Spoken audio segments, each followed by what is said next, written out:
ಹೇಗಿದ್ದೀರಪ್ಪ? ಬರೀಪ್ಪ ಇವತ್ತು ನಮ್ಮ ಫಾರಮ್ ನೋಡ್ಕೊಂಡು ಬರೋಣ ಬನ್ನಿ. ನೋಡ್ರಿ,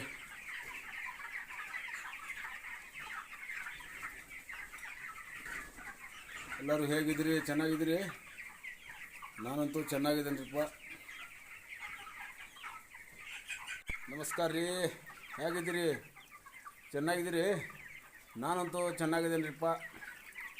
ನಿಮ್ಮೆಲ್ಲರ ಆಶೀರ್ವಾದದಿಂದ ನೀವಂತೂ ಚೆನ್ನಾಗಿದ್ದೀರಿ ಅಂತ ಅಂದ್ಕೊಂಡಿದ್ದೀನಿ.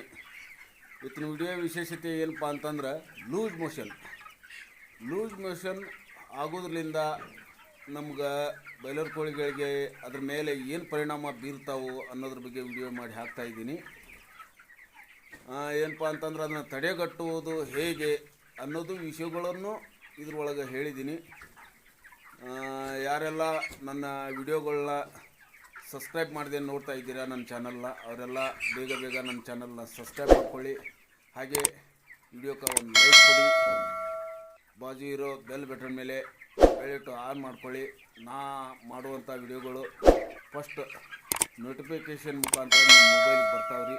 ನೀವು ಹೊಸದಾಗಿ ಕೋಳಿ ಮಾಡೋರಿದ್ರೆ, ಕೋಳಿ ಫಾರಮ್ ಕಟ್ಟಿಸ್ಕೊಂಡು ಕೋಳಿ ಸಾಕಾಣಿಕೆ, ಬಾಯ್ಲರ್ ಕೋಳಿ ಸಾಕಾಣಿಕೆ ಮಾಡೋರಿದ್ರೆ ಈ ವಿಡಿಯೋದಾಗ ನಿಮ್ಗೆ ಇಂಪಾರ್ಟೆಂಟ್ ಮಾಹಿತಿ ಸಿಗ್ತೈತಿ ಅಂತ ಅಂದ್ಕೊಂಡಿದ್ದೀನಿ.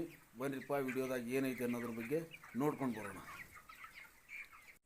ಏನಪ್ಪ, ವಿಡಿಯೋನ ಕೊನೆಯವರೆಗೂ ನೋಡಿರಿ.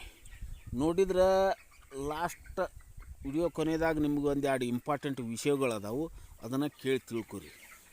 ಏನಪ್ಪ ಅಂತಂದ್ರೆ ಲೂಸ್ ಮೋಷನ್ ಆಗಕ್ಕೆ ಕೋಳಿ ಮರಿಗಳಿಗೆ, ಬಾಯ್ಲರ್ ಕೋಳಿ ಮರಿಗಳಿಗೆ ಕಾರಣಕ್ಕೆ ಏನು ಕಾರಣಪ್ಪ ಅಂತಂದ್ರೆ ನಾವು ಮಾಡೋ ಒಂದು 2-3 ಮಿಸ್ಟೇಕ್ ತಪ್ಪುಗಳು ಏನು ಮಾಡ್ಕೊಂಡ್ಬಿಡ್ತೇವೆ ಅಂತಂದ್ರೆ, ನಾವು ಡ್ರಿಂಕರ್ ತೊಳಿಬೇಕಾದ್ರೆ ನೀರು ಬಿದ್ದಿರ್ತೈತಿ, ಹಂಗೆ ಬಿಟ್ಟುಬಿಡ್ತೇವೆ ಗುಳಲಿ ಮೇಲೆ, ಅದು ಅಲ್ಲೇ ಹಸಿ ಉಳ್ಕೊಂಬಿಡ್ತೈತಿ. ಮತ್ತೇನು ಮಾಡ್ತೇವಪ್ಪ ಅಂದ್ರೆ ರ್ಯಾಕಿಂಗ್ ಸರಿಯಾಗಿ ಮಾಡೋದಿಲ್ಲ. ದಿನಕ್ಕೆ 2 ಸಲ ಮಾಡ್ಬೇಕು, ಸಾಯಂಕಾಲ ಬೆಳಗ್ಗೆ. ನೀವು 2 ದಿನಕ್ಕೋ 3 ದಿನಕ್ಕೆ ಆ ರೀತಿ ರ್ಯಾಂಕಿಂಗ್ ಮಾಡೋದ್ರಿಂದ ಮತ್ತೇನಪ್ಪ, ಮಧ್ಯಾಹ್ನ ಟೈಮ್ನಾಗ ಕೋಳಿ ಫಾರಮಿನ ಮೇಲೆ ನೀರು ಬಿಡ್ಬೇಕು. ಯಾಕಂದ್ರೆ ಈ ಬೇಸಿಗೆ ಟೈಮ್ ಶುರುವಾಯ್ತು, ಶಿವರಾತ್ರಿನೂ ಬಂತು. ದಿನ ಏನೂ ಇಲ್ಲ ಅಂದರೂ ತಾಪಮಾನ ಹೀಟ್ 35ರಿಂದ 36 ಡಿಗ್ರಿ ಐತಿ. ಆ ಟೈಮ್ನಾಗ ಕೋಳಿಗಳಿಗೆ 21 ದಿನ ಕೋಳಿಗಳಿಗೆ ಏನಾಗ್ಬಿಡ್ತೈತಿ, ಭಾಳ ಕಾವಾಗಿ ಶುರುವಾಗಿ ತೇಕಾಕೆ ಶುರು ಮಾಡಿ ನೀರು ಕುಡಿಯೋಕೆ ನಿಲ್ತಾವು. ಅದು ಹೊಟ್ಟೆ ಒಳಗೆ ನಿಲ್ಲಲ್ಲ, ಲೂಸ್ ಮೋಷನ್, ಅದು ಒಂದು ಕಾರಣ. ನಾವು ಶೆಡ್ ಮೇಲೆ ನೀರು ಹಚ್ಚಲಾರ್ದು ಒಂದು ಕಾರಣ. ಮತ್ತು ಇನ್ನೊಂದು ಏನಪ್ಪ ಕಾರಣ ಅಂತಂದರೆ, ಡ್ರಿಂಕರ್ನ ಸರಿಯಾಗಿ ತೊಳೆಯೋಂಗಿಲ್ಲ, ದಿನಕ್ಕೆ 2 ಬಾರಿ ತೊಳಿಬೇಕು. ಇವೆಲ್ಲ ಕಾರಣದಿಂದ ಏನಾಗ್ತೈತಿ, ಲೂಸ್ ಮೋಷನ್ ಆಗಕ್ಕೆ ಶುರುವಾಗ್ತೈತಿ. ಅದನ್ನು ತಡೆಗಟ್ಟೋದು ಹೆಂಗಪ್ಪ ಅಂತಂದ್ರೆ, ಅದನ್ನು ತಡೆಗಟ್ಟುವುದು ಯಾವ ರೀತಿ ತಡೆಗಟ್ಟಬೇಕಪ್ಪ ಅಂತಂದ್ರೆ, ಸರಿಯಾಗಿ ದಿನಕ್ಕೆ 2 ಟೈಮ್ ರ್ಯಾಕಿಂಗ್ ಮಾಡ್ಬೇಕು. ಸಾಯಂಕಾಲ ಬೆಳಗ್ಗೆ 8 ದಿನ ಈ ಲೂಸ್ ಮೋಷನ್ ಶುರುವಾಗಿಂದ 8 ದಿನ ಬೆಳಗ್ಗೆ ಸಾಯಂಕಾಲ ರ್ಯಾಕಿಂಗ್ ಮಾಡ್ಬೇಕು, ಗೊಳಲಿ ಹೊಳಸ್ಬೇಕು ಸರಿಯಾಗಿ. ಏನಪ್ಪ, ಡ್ರಿಂಕರ್ ತೆಳಗೆ ನೀರು ಬಿದ್ದು ಹಸಿ ಆಗಿದ್ದು ಗೊಳಲಿನೆಲ್ಲ ತುಂಬಿ ಏನು ಮಾಡಿಬಿಡ್ಬೇಕು, ಹೊರಗೆ ಹಾಕ್ಬೇಕು. ಇಲ್ಲ ಹೊರಗೆ ಹಾಕಿ ಒಣಗಿಸಿ ಮತ್ತು ಅದನ್ನು ಹೊಳ್ಳಿ ಅದಕ್ಕೆ ಹಾಕ್ರಿ. ನೀವೇನು ತಿಪ್ಪಿಗೇನು ಚಲ್ಬಾಡ್ರಿ, ಅದನ್ನು ಹೊಳ್ಳಿ ಮತ್ತು ಕೋಳಿ ಫಾರಮ್ಗೆ ಹಾಕ್ರಿ. ಆದ್ರೆ ಒಣ ಗೊಳಲಿ ಇರಬೇಕು. ಮತ್ತು ಇನ್ನೊಂದು ಏನು ಕಾರಣಪ್ಪ ಅಂತಂದ್ರೆ, ಇಲ್ಲಿ ಡ್ರಿಂಕರ್ ನಾವು ಲೂಸ್ ಮೋಷನ್ ಶುರುವಾದ ಟೈಮ್ನಾಗ ಏನು ಮಾಡ್ಬೇಕಂದ್ರೆ 2 ಟೈಮ್ ತೊಳಿಬೇಕು. ಯಾಕೆ ತೊಳಿಬೇಕಪ್ಪ, ಅದು ಒಂದು ಕಾರಣ ಐತಿ. ಹೆಂಗಂತಂದ್ರೆ, ಡ್ರಿಂಕರ್ ಒಳಗೆ ಗೊಳಲಿ ಅದು ಕೆಡ್ಕೊಂಡ್ಬಿಟ್ಟಿರ್ತಾವೆ, ಕೆಡ್ಕೊಂಡಿರ್ತಾವು, ಅವಕ್ಕೂ ಜ್ವಲ್ಲ ಅದ್ರೊಳಗೆ ಬಿದ್ದಿರ್ತೈತಿ. ಅದರಿಂದ ಇನ್ನೊಂದು ಕೋಳಿಗೆ ಸ್ಪ್ರೆಡ್ ಆಗುವಂಥ ಚಾನ್ಸ್ ಇರ್ತೈತಿ.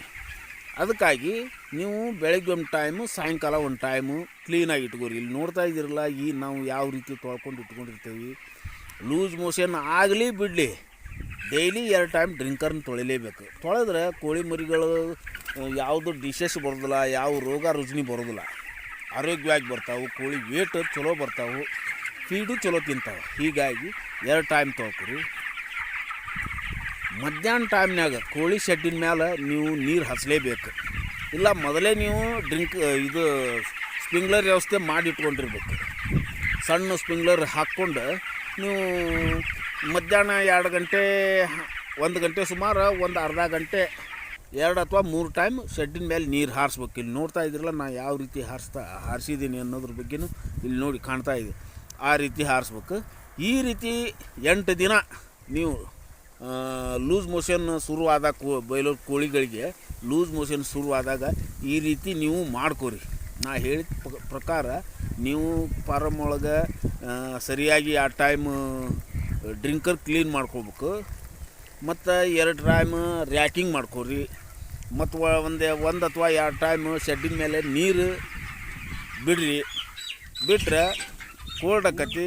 ಕೋಳಿ ಮರಿಗಳು ಸರಿಯಾಗಿ ಇರ್ತಾವೆ, ಆರೋಗ್ಯವಂತವಾಗಿ ಬೆಳೆದು ಬರ್ತಾವೆ. ಇಲ್ಲ ಅಂತಂದ್ರೆ ಲೂಸ್ ಮೋಷನ್ ಆತಂದ್ರೆ ಕೋಳಿ ಮರಿಗಳಿಗೆ ವೇಟ್ ಬರೋದಿಲ್ಲ, ತಿಂದು ಪೀಡು ಅವ್ರ ಹೊಟ್ಟಿಗೆ ಹತ್ತೋದಿಲ್ಲ. ಹೀಗಾಗಿ ನಿಮ್ಗೆ ಇದು ಲಾಸ್ ಆಗುವಂಥ ಚಾನ್ಸ್ ಇರ್ತೈತಿ. ನೀವು ಈ ರೀತಿ ನಾ ಹೇಳಿದ ಪ್ರಕಾರ ನಡ್ಕೊಂಡ್ರೆ ಈ ಕೋಳಿ ಗುಣಮುಖ ಆಕ್ಕಾವು, ನಿಮಗೂ ಕೈಯಾಗ ಒಂದು 4 ರೊಕ್ಕ ಆಕ್ಕಾವು ಅಂದ್ಕೊಂಡಿದ್ದೀನಿ. ಮುಂದಿನ ವಿಡಿಯೋದಾಗ ನೊಣಗಳ ಕಾಟದ ಸಂಬಂಧ ವಿಡಿಯೋ ಮಾಡಿ ಹಾಕ್ತಾಯಿದ್ದೀನಿ. ಇಲ್ಲಿವರೆಗೂ ನನ್ನ ವಿಡಿಯೋ ನೋಡಿದ್ದಕ್ಕೆ ಎಲ್ಲರಿಗೂ ಧನ್ಯವಾದಗಳು. ಮುಂದಿನ ವಿಡಿಯೋದಲ್ಲಿ ಸಿಗೋಣ.